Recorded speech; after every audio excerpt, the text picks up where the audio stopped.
All right, welcome to another episode of the Otaku Informers. This time, here to talk about She-Hulk. So we've watched episode 1, we've watched episode 2, and we've even watched episode 3. So, Matt, what I are your think thoughts we about should She-Hulk? do. I think we should do you first, Rashid, because I think you'll have the most to say, I do actually have a especially lot to after say. last week's episode. You know, last week we recorded this episode. We recorded our episode, and then literally right after I went to watch episode 2, and I was like, "Oh my god!" Everything I just said about She-Hulk became irrelevant because I really liked episode 2. Um, I think what I really like the most, and a lot of people are talking about Tatiana Maslany. I think that's how you pronounce her last name. She's really like I had never seen her before the show, and I understand why they picked her because she's a really, really good actress. I really like Tim Roth. Um, Hmm. Tim Roth from Pulp Fiction. Um, what's the quote from Pulp Fiction? I love you, honey bunny.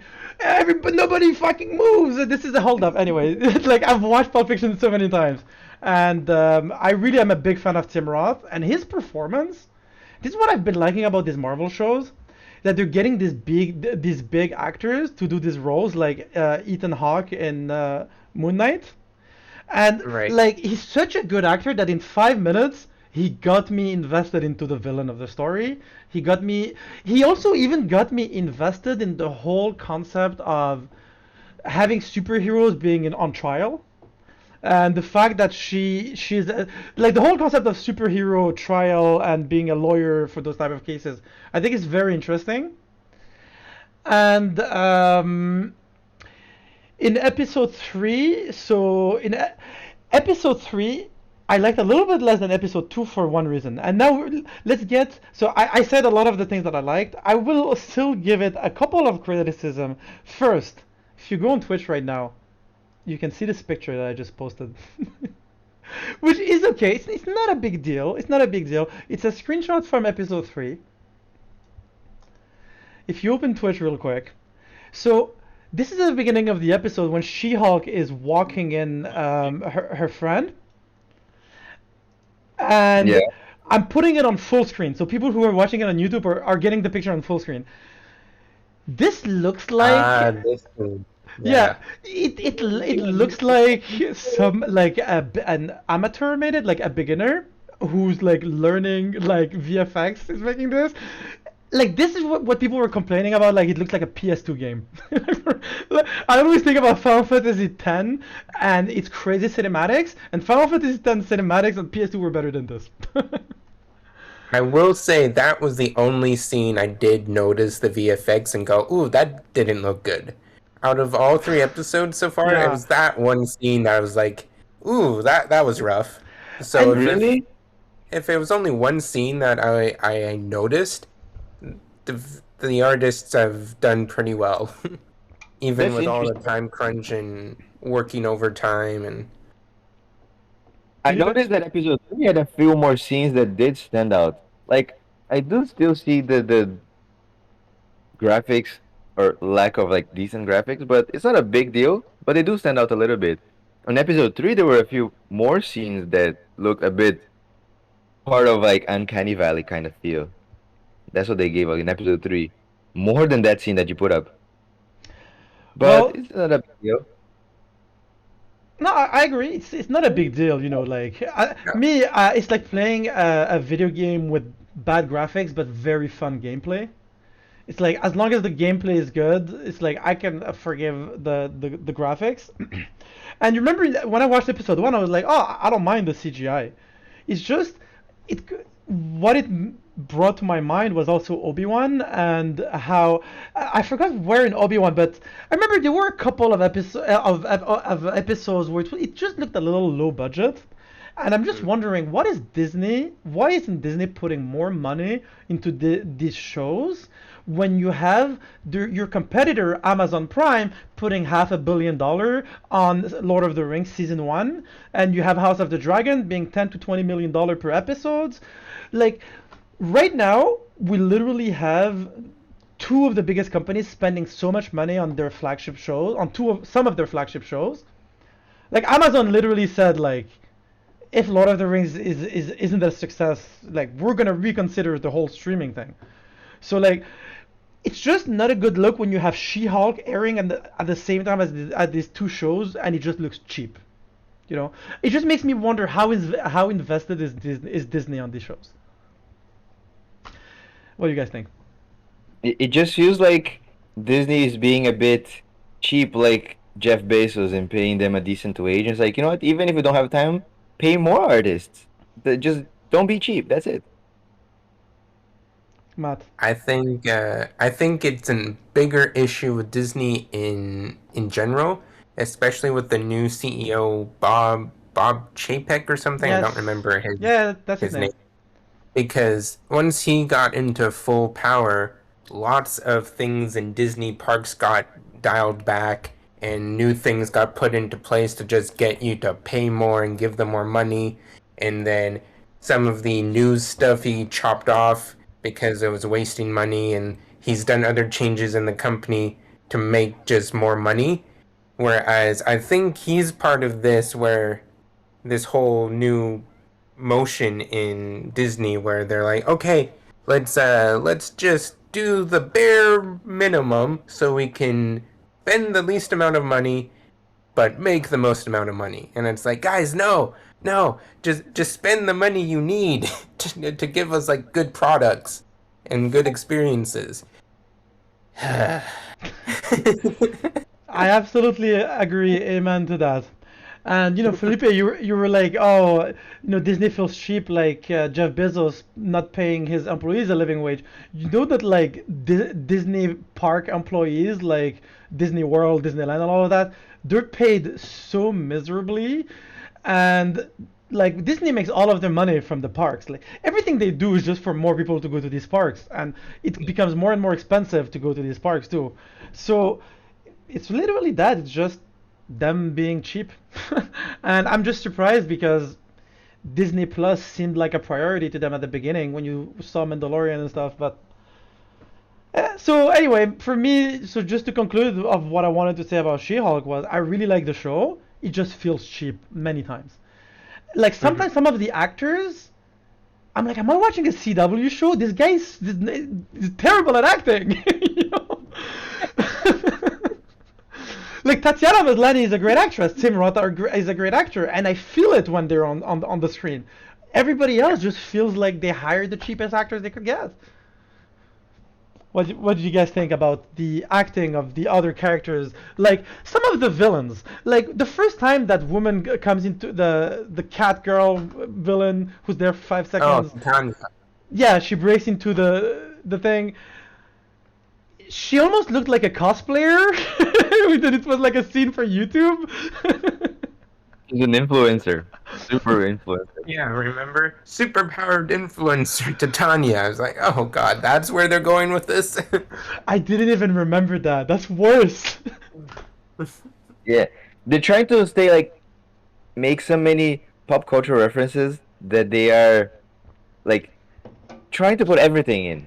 Like this is the most recent one, episode 3, just now. Like a bit of a spoiler alert. The plot point of like Megan Thee Stallion. I didn't even know who the hell that was until it's like I knew you weren't. I was the moment they started talking about it, I'm like, Felipe will have no clue who this is. I don't listen to recent crap, for lack of better words. I don't listen to the newer songs. And like, but I just know like relevant because apparently he was here in Osaka or still What? is. Okay. He had a big concert. Yeah, and I just recognize the song, the censored version, because I came across that on TikTok so many times. I'm like, that person who sings this song, big. Then I'm like, okay, kind of catchy, but then it gets tired after the first 2 times, and that's it. So yeah, I think that like to build up on you saying that it just feels cheap, like in the terms of like the unknown actors. That's what feels like, and the Disney parks. It feels like Disney is just trying to get a piece of the pie again. Similar to our other Mm, topics in conversation, they're just like, oh, let's try to get a bigger piece of the pie than Netflix and other streaming services. Like now that we get people's attention because we're consolidating everything on Disney Plus, yeah. let's not do any more effort. It just That's feels true. like Yeah, it just feels like other companies, like I don't know, Nintendo. Nintendo like sets off so many trends, and then they stop trying, and then just become sort of relevant, and then they try again. It's like, oh, cool. And then sort of like motion controls, they started like the Wii, and then everybody like PlayStation Move and Kinect, and then they started, but then they just kind of like fell out of relevance. And then Nintendo starting like AR, and then just kind of relevant. Like they start many things, or even starting with the Virtual Boy way back, and they stop giving two hoots about it, and then just like kind of give up. They set so many trends, and this is Disney Plus. Like, oh, we get people who can try this. Like, come watch our shows, and then like, no more effort making movies or shows. I mean, amen to that, Felipe, for real, because you just reminded me something else. Apparently, last year, Disney Plus had $1 billion in losses. So they apparently in 1 year they've invested. I don't know if they, if yeah, well, obviously because they've invested a lot of money on the Disney Plus shows, but it's not making a profit. It's losing money. It's losing. It lost $1 billion in a year, which technically, if you compare it to how much Netflix had been losing money, it's really not much. Because Netflix was investing billions per year, and they were like, oh, it's okay, down the line we'll get it. But at the same time, look at Amazon. Amazon was not profitable for like the first 15 years that they were in service. They were always making a loss. So I think it's maybe two things. Disney being scared of 1 year of losses, being like, okay, okay, okay, we can't keep investing money into these shows. As you said, we've already like gotten the marketing out. People know about it. Now we can stop making as much efforts. Or they they just don't care. Or the guy's just cheap, the new CEO, and he just doesn't care. Like I don't know. Like look, again, there is good in She-Hulk, but it's just, it just looks bad compared to Amazon and HBO right now, and even Netflix with Stranger Things, which was extremely high budget. But whatever. Mm, Yeah. I just want to see before I go to Matt Kakashi, best for last, I guess, right? Best for last. This is like visually speaking, I think it's just like decent, but story wise, I see where it's going, and I Hmm. like the direction that they're going, especially at the end of episode three. I'm like, okay, maybe too much spoilery, but I like where this is going. How You many can episodes are spoil, supposed to have again? spoil. Oh no, the general plot. You all updated, right? Yeah, yeah, yeah, we've all watched all of the episodes. This is a spoiler review. You can say whatever you want. Okay, yeah, spoiler alert for people who may care or not care. But I like the plot point that we know as movie watchers, longtime movie watchers or shows, we know it's going to happen. Somebody is going to get her blood one way or another, and that's how she's probably my like prediction how she's going to learn to always remain in She-Hulk form. Hmm. Up to you, on to you now, Matt. Where to start? Where to start? Beginning. Start in the I'm beginning. gonna say that Titania's actress, if you haven't watched The Good Place, she was one of the main actors in that show, and she's very good, like super good. So I have no doubt that whenever her character becomes more of a important plot point in the show, that she'll be good. But I do agree, her first little scene, or like her first 30 seconds, I was kind of like, you look like a cosplayer. But otherwise, I do agree lots of the smaller characters, smaller actors don't feel as good as Tatiana Maslany, Tim Roth, Wong. Like Wong showing up, I just liked Wong. I just like Wong. That's true. He can come into anything and just be like the connective tissue, right? Phase 4 is the phase of Wong. He's almost in everything. But I did like how he was a little bit more comedic in this one too. Like you could see that they let him be more funny than usual. And it's like, okay, I like this. I wonder if that's gonna happen with Daredevil whenever he shows up. I really hope they don't do that. I really hope Daredevil just stays really, really serious and mature. And then She-Hulk is like, this guy is always a downer, or something like that. And he's just like, ugh. um, what Yeah, you that's want to right. say I something? completely forgot about Daredevil. Yeah, yeah, yeah. You're absolutely right. I can't wait for him to show up. I completely forgot he was even in it. Oh yeah, How What's that's many one of episodes the are we main supposed to get? reasons I was excited for this show. I was like, Daredevil, yes. How many Let's episodes are we see, supposed to get on She-Hulk? Not, 9. six? 10? 9? 9. Oh, Okay, I thought it was 6, so we do have many more episodes than for them You know, to. She-Hulk is one of the special series that gets an extra few. I'm not sure why, but I guess uh, they're planning to set up like Hulk related stories because of the Universal deal, like we mentioned earlier. But like supposedly they will have the full rights back next year, and they'll be allowed to make solo Hulk movies. But that doesn't mean Really? that they can't plan off screen now because they can't publish anything. right, So now that they've been bringing more and more Hulk related stories, like how they just brought Hulk, but then he's leaving, but they're setting up plot points for what people are calling maybe uh World Breaker Hulk or whatever other. Like I'm just World quoting because War I never Hulk. read World War Hulk, but like Planet Hulk is was already like half used on Ragnarok. So like, and they keep talking about like this one storyline from the comics where Hulk had a son in Sakaar, but like it's been only 2 years in MCU time. Unless that species of people or things grow up super fast like Namekians in Dragon Ball. Like it's only 2 years. Like it's like it makes no sense. I'm thinking like human logic, right? Or like Earthians or Earthlings. Like two Yeah. years is like if you're just born. But anyway, Well, dude, you're forgetting about the snap. So the son of Hulk could Oh, be one of the ones that didn't get snapped, and he had to spend the 5 years growing up, and then the 2 additional years. So it'd be like 7 or 8 years since Hulk leaves Sakaar, right? So they could oh, pull something. that's true. 7 years in and whatever alien years that might be like 18 or like who knows? Yeah, true. Forgot about Oh, that. it's like dog years. Hulk, Yeah. yeah, whoever Hulk hooked up with, like who who did Hulk hook up with to get a son?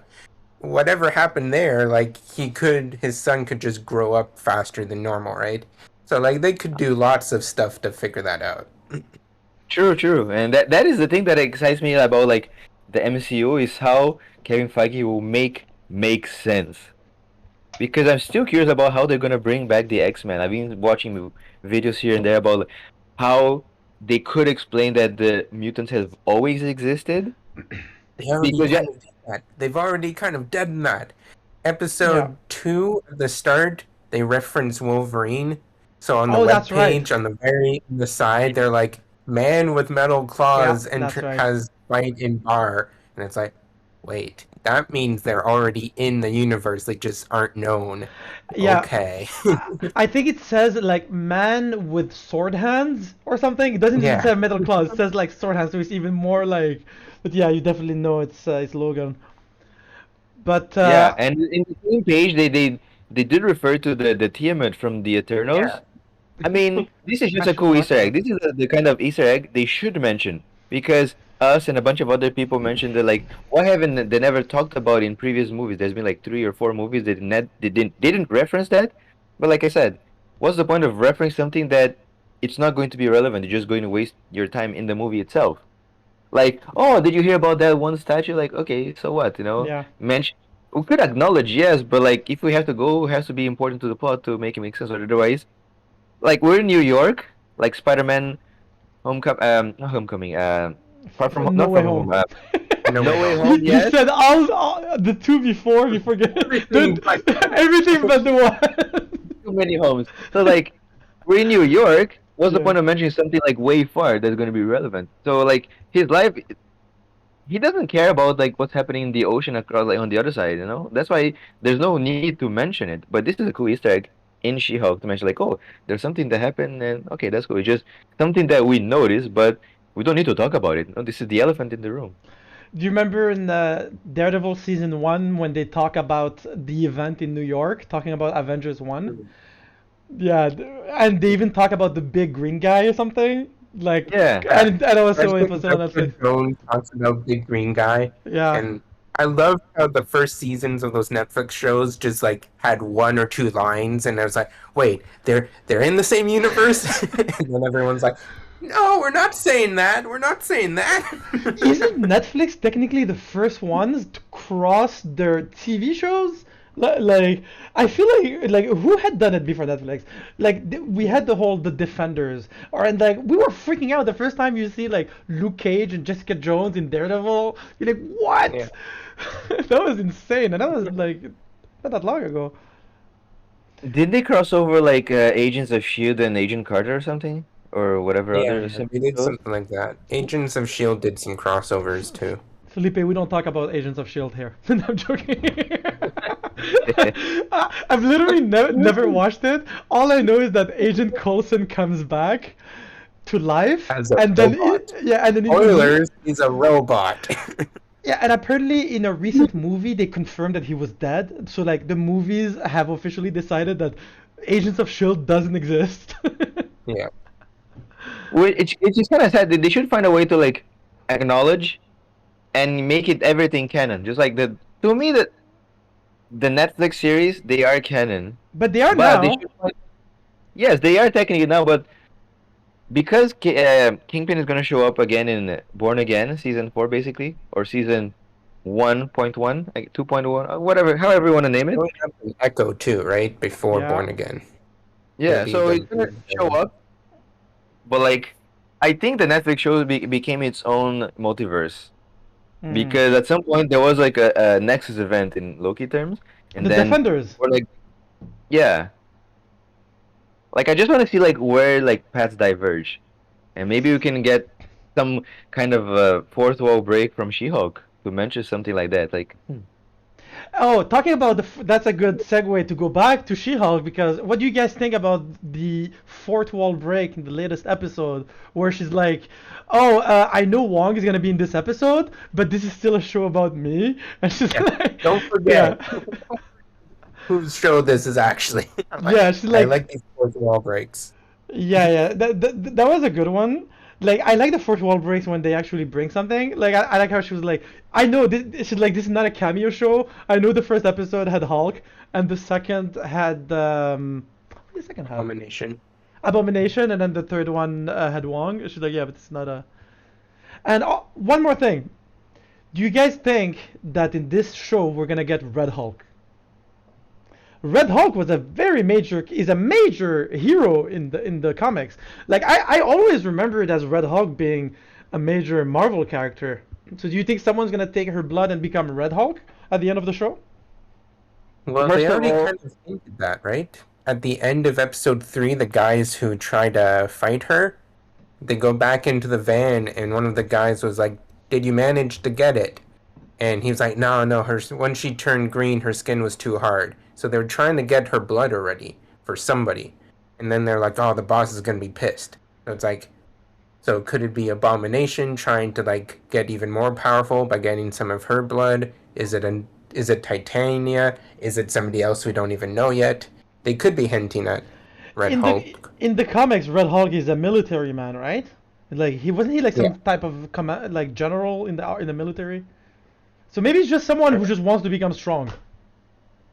I if you know about like the Red Hulk story, but like I'm just quoting like one of this video. Red Hulk, one of the Red Hulk supposedly, like different characters took on the mantle. One of them is General Ross, the guy Yes, with the mustache. that's the one that I But in know. real life he passed away, unfortunately, right? So they could just recast him if for the sake of the story, or just make as if it's like a different character that is the Red Hulk. But Yeah, they I don't know. could just do another military guy similar to him and Yeah. be like, okay, well, different guy, but similar story. He becomes Red Hulk.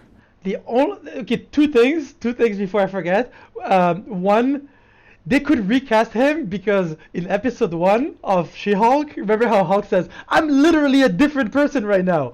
He was talking about the fact that he used to be Edward Norton and now he's become Mark Ruffalo. So if they can recast Hulk, they can recast him. But at the same time, And like War Machine too. yeah, oh, that's true, War Machine. But at the same time, no one knows General Ross. They can easily take another military guy. Just don't have to break your head. Kind of a hot Yeah. take. Kind of a hot take. Ooh. Hot take. Related or not, I think they should prioritize storytelling other than like not recasting stuff. Like I mean, rest in peace, Chadwick Boseman. But if the story tells for it, they should find a way to like not necessarily recast or maybe do, but like use him less and less respect because I mean the unfortunate happened or like respect for him and his family, but as a business and the storytelling, you gotta continue. You can't accommodate something that you can't control, right? So they should find a way to like not kill him off screen, you know? Like that's what I mean. So back to General Ross, like rest in peace, he passed away, but like just like the other recasts that we've seen over the years, I mean for the sake of storytelling and make it make sense, just recast him. Don't go like, oh, but if it doesn't make sense for their storytelling, they can just go with whatever other characters in the comics that did turn into Red Hulk. But they can just randomly switch from like he's been setting up for like X movies that a few movies that he would be supposedly Red Hulk, and then he just passed away. So like it's gonna be like Val or whoever. Like no, just continue with the same character. Right? Like I just randomly gave up. Like no, it doesn't work like Hmm. that, right? They could just make it sense like from like the first War Machine. I forgot his name. That character to like Don Cheadle. It was Just recast. yeah You can just ignore the fact that they got recasted. Like There's Terrence Howard. yep, Terrence yeah, Howard. even the first the Hulk, what's his name, Banner something, like from Hulk, the Oh, Hulk, not Bruce, James Hulk. yeah, Bruce Banner or something? Eric Bana? Eric Banner, Bruce Yeah, Eric Bana. Banner. Yeah, Eric Banner, Ed. Yeah, Like they should have Bruce just Banner, Bruce counted the Banner. movie. Bruce Yeah, Bana. like, you The got me. actual Bruce name. Bana. Yeah, sorry, Felipe, go ahead. So this is my hot take. Like if it going to hurt their like storytelling, then just recast. Don't just get rid of the character altogether. You know. But let's go back Sure. into She-Hulk here. So is that how it happens in the comics? You heard? Like they got her blood in particular? I didn't even know you could become a Hulk by getting a Hulk's blood. I didn't know that's how it works. Is that how it works in the comics? Our official comic informer. I don't know that much. No, I don't know. Um, as far as the little bit of Hulk knowledge I have, I don't think that's how it works in the comics. I do Yeah, that think would be weird. they can use the blood to make a new like super serum, but I don't think it's like here, just have her blood and you turn into it. I think it's a little bit more complicated than that usually in the comics.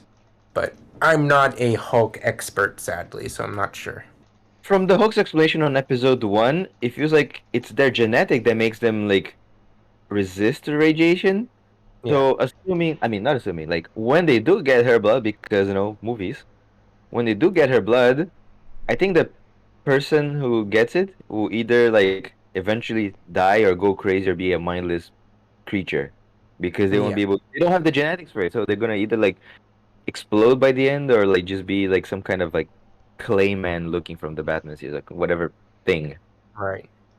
Yeah, I think maybe whenever they do get her blood, we'll see like them trying to inject it to somebody and like they die right away and they're like, "Oh crap."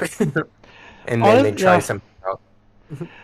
yeah. I mean, I tried looking it up, and it really says that to become a Hulk, I'm not sure. Maybe it was a comic where it was the blood, but from the internet, it says that you need a high dose of gamma rays so that they mutate your DNA. There's nothing Right. about like being a vampire like thing. Oh, I'm gonna drink your blood and become Hulk. I honestly, it better go somewhere good because I feel like it's a big risk to take. Because you're really like the first time I saw it, the episode one, I was like, wait, so becoming a Hulk is like becoming a vampire? It's just weird. You know, it's too easy. Yeah. This is MCU logic because supposing in the comics she get a blood transfusion she needed, Mm. so that means it's a high amount of blood. This one just like a few droplets and she got it. Like maybe like her DNA is compatible with the Hulk's, but then again that was way too little compared to like a full transfusion. All right, so wow, we've talked about this for almost 30 minutes.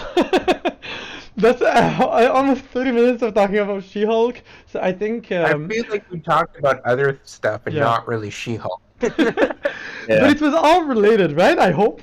I don't Yeah. know. Yeah. I really don't remember. We're we're breaking our own fourth wall here. All right, so this has been the Otaku Informers. We will come back to talk about She-Hulk soon. In the meantime, Stay informed. stay informed.